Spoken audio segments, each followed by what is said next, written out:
Creating a Pro Tools session ahead of your recording can be a huge time saver for you. In this video, I'm going to show you how to create a session with your tempo maps and other elements to send the scoring stage. Here, I have a blank Pro Tools session and I'm going to start by setting up my click using a tempo map. From the File menu, I'm going to choose Import MIDI and navigate to my file.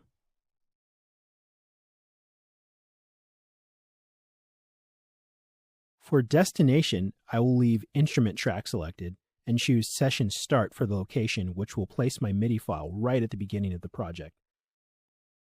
One thing to note, if I wanted to place different MIDI files with different tempos, I would choose Selection or Spot to put additional MIDI files later on in the timeline. The next two parameters are crucial, so I want to be sure that Import Tempo Map from MIDI file and Import Key Signature from MIDI file are both selected, and then hit OK. I'll just get rid of all of those MIDI tracks really quickly. And now I'll just add tempo, meter, and signature tracks from the ruler menu.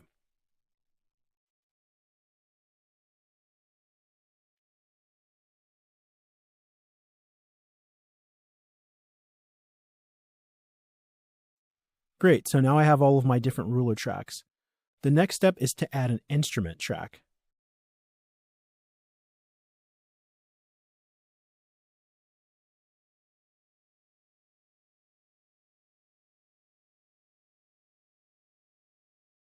And on the instrument track, I'm going to insert an instance of the Click 2 instrument.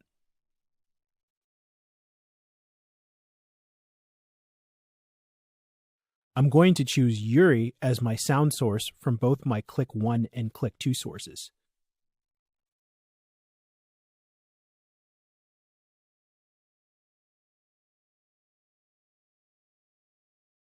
This next step is optional, but I pretty much do it all the time. I'm going to add a low-pass filter on the click, and I do that to lessen the chances of any potential mic bleed.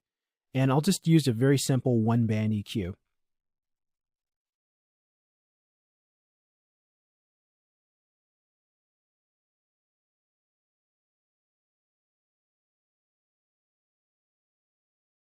Great, so now that the click is all sorted out, the next thing that I'm going to do is set up some reference mixes and stems for musicians to listen to.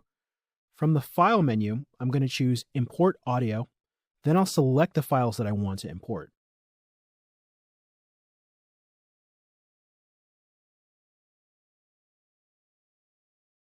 With the file selected, I'll click Add and then Done. For destination, I'll choose New Track and choose Session Start since I want that to match the click. If I were creating a session with multiple tracks, I would choose Spot or Selection and place them later on in the timeline. Now I want to make a point. If you're going to be recording many cues with multiple tempos and time signatures, different references and different stems, you might be tempted to create individual Pro Tools sessions for each cue. Which seems logical, but keep in mind, you're going to lose time switching between projects and importing I/O settings in between takes, so it's worth taking the extra time to set the session up ahead of time. The last thing to do is go to the File menu and choose Save a Copy In. Here there are a few important parameters, so pay attention. The Format parameter allows you to create a Pro Tools file that will be backwards compatible with earlier versions of Pro Tools. Lots of busy studios still use earlier versions of Pro Tools that are several generations behind the current version, either for stability or for workflow reasons, so it's always best to ask the studio what version of Pro Tools they have. And when in doubt, it's always a good idea to just make it backwards compatible. I'm going to be recording in the latest version of Pro Tools, so I'll just choose Latest. I'll also choose Broadcast WAV file for the audio file type, 48 for the sample rate, and 24-bit for the bit rate. Lastly, I'll choose audio files from the Items to Copy section and hit OK. When I send the Pro Tools session to the studio, the engineer will import the session data from the file I've created, including the tempo, signature, click tracks, and any stems.